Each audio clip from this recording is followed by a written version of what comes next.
Comment faire pour mieux parler français? Quelles sont les astuces pour parler français comme un Français? Eh bien, c'est ce que nous allons voir aujourd'hui parce que, vous le savez, les Français sont les rois pour couper les mots, pour utiliser des abréviations dans toutes les phrases. Donc aujourd'hui, je vous propose une nouvelle liste de 13 mots à apprendre pour pouvoir parler comme les Français de France, parce qu'il est important de savoir comment utiliser les mêmes mots que les Français de France. Eh bien, c'est ce qu'on va voir aujourd'hui. Donc prenez un papier, prenez un crayon, je vous demande de vous concentrer et on revient juste après ça.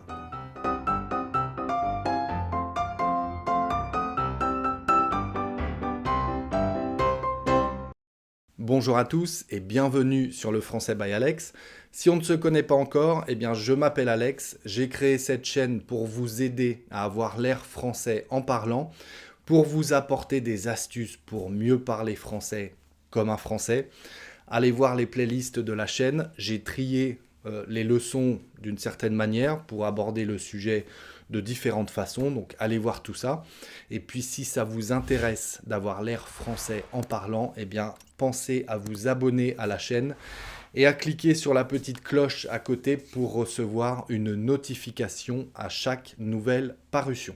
Je ne le répéterai jamais assez, mais pour recevoir la transcription des leçons, eh bien, c'est dans la description de cette vidéo que ça se passe. Vous pouvez aller cliquer sur un lien.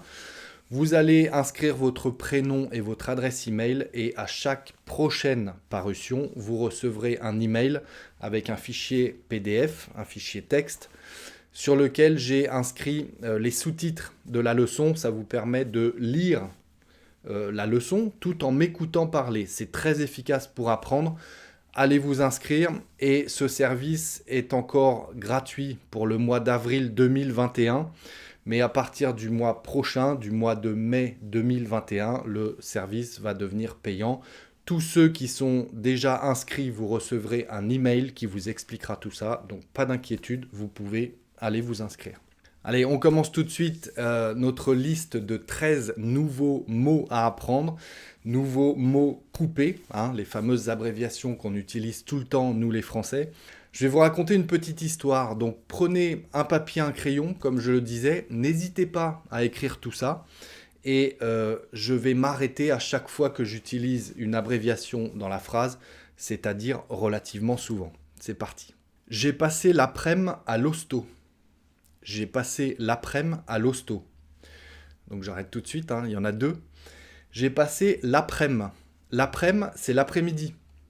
L'après-midi, on dit l'après-midi. Alors c'est un langage, c'est surtout les jeunes qui disent ça, les enfants. Mais je dois être un enfant parce que moi je le dis parfois. Donc il n'y a pas vraiment de règles, mais vous pouvez l'entendre très souvent, l'après-midi, pour dire l'après-midi. J'ai passé l'après-midi à l'hosto. L'hosto, c'est une manière familière, une manière abrégée de dire l'hôpital. On dit l'hosto. Ok ? Je vais à l'hosto, je vais à l'hôpital. Donc j'ai passé l'après-midi à l'hosto. Mon fils, un ado, était en colo pendant les vacances et il faisait une rando dans la montagne avec ses copains. Alors mon fils, j'ai pas de fils, c'est une histoire inventée. Mon fils, un ado, on utilise cette abréviation pour dire un adolescent. Un adolescent, c'est entre quoi 10 et 17 ans à la louche. Un ado, on dit, pour préciser un adolescent, on dit un ado. Ok ? Il était en colo pendant les vacances. La colo, c'est la colonie de vacances. La colonie de vacances, c'est, vous savez, des centres de vacances dans lesquels on peut mettre les enfants pendant les vacances scolaires, si vous devez travailler, etc. Eh bien, voilà, un centre de vacances pour enfants, on appelle ça les colonies de vacances. Ok ? Donc on dit, mon fils était en colo. Il était en colo, ça veut dire qu'il était dans ce centre de vacances. D'accord ? Il faisait une rando dans la montagne avec ses copains. Une rando, c'est une randonnée. On dit une rando. J'adore faire de la rando. J'adore faire de la randonnée. Ok ? On fait une rando demain ?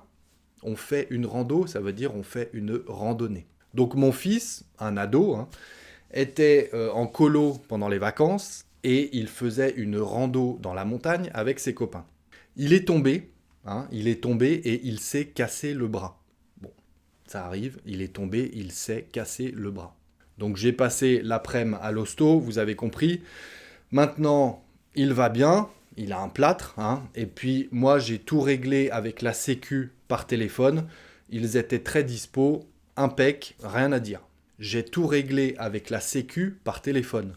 La sécu, c'est la sécurité sociale en France. Vous savez, l'assurance maladie, qui rembourse les frais de santé, etc. On dit la sécu pour dire la sécurité sociale. J'ai tout réglé avec la sécu, impec, ils étaient très dispo. Impec, c'est pour dire impeccable. Vraiment bien, impeccable, parfait. Impec, ok ? Ils étaient très dispo. Dispo, c'est disponible. Ils étaient très dispo. Impeccable, ils étaient très disponibles. D'accord ? Le dirlo de son centre de vacances, du coup, est venu me voir à l'hosto. Le dirlo du centre de vacances est venu me voir à l'hosto. Le dirlo, c'est le directeur. Le dirlo. D-I-R-L-O. Alors, un dirlo, on dit plutôt ça pour un centre de vacances pour enfants, ou le dirlo d'une école, ou d'un collège, ou d'un lycée. On dit plutôt le dirlo, pour dire le directeur. C'est du langage... du langage d'enfant, j'allais dire, c'est les écoliers qui parlent comme ça, mais bon, ça peut arriver les adultes qui disent, voilà, j'ai vu ton dirlo hier, ça veut dire ton directeur. Du coup, son dirlo est venu à l'hosto et on a bu un verre ensemble à la cafette. On a bu un verre ensemble à la cafette de l'hosto. La cafette de l'hosto, c'est la cafétéria. La cafétéria de l'hosto, la cafétéria de l'hôpital. D'accord ? On a bu un verre à la cafette. D'ailleurs, la clim était à fond, on avait vraiment froid. La clim était à fond, on avait vraiment froid. La clim, c'est la climatisation. Dans la voiture ou à votre maison peut-être, la clim, c'est la climatisation. On ne dit jamais la climatisation, on dit la clim. Peux-tu baisser un peu la clim, s'il te plaît ? Et en sortant de l'hosto, il y avait des manifs d'écolos, c'était bouché de partout. Il y avait des manifs d'écolos, c'était bouché partout dans les rues. Des manifs d'écolos. Des manifs, c'est des manifestations. Une manif, c'est une manifestation. On dit une manif, ok ? Hélas, très célèbre en France, les manifs. Il y avait des manifs d'écolos. Les écolos, ce sont les écologistes. Alors, c'est une abréviation, c'est un petit peu péjoratif aussi. Moi, je n'ai rien contre les écologistes, c'est pas la question. Mais les écolos, oui, c'est une abréviation qu'on utilise beaucoup, mais ça aussi, je trouve un petit côté péjoratif, moqueur. Je sais pas, c'est mon avis sur la question, peut-être que je me trompe, mais pour moi, les écolos, c'est un petit côté péjoratif pour décrire les écologistes. On dit les écolos, ça veut dire, ils nous embêtent les écolos. Bon, là, il y avait une manif, c'était la manif des écolos en sortant de la cafette de l'hosto, avec le dirlo, vous avez compris. Voilà, donc en principe, 13 nouveaux mots, je vais les reprendre dans le désordre. L'hosto, un ado, la clim, la cafette, la colo, dispo, être dispo, le dirlo, l'après-midi, la rando, la manif, les écolos, impec et la sécu. Ok ? À apprendre par cœur pour demain. Ok, notez tout ça.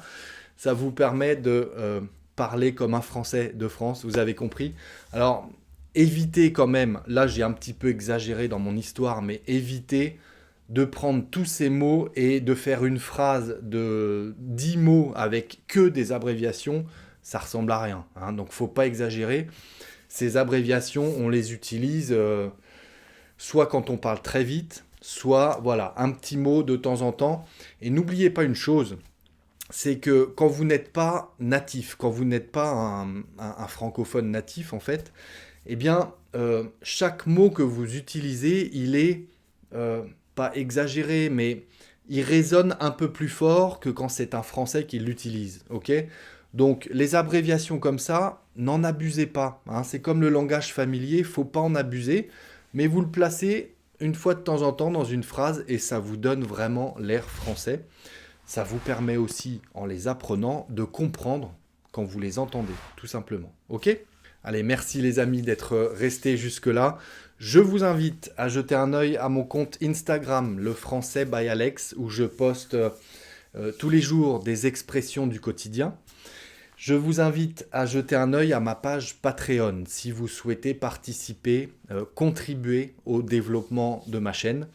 Vous pouvez également voir pour que je vous envoie une carte postale tous les mois, que vous habitiez n'importe où dans le monde, voire même un livre français que je vous envoie par la poste une fois par mois.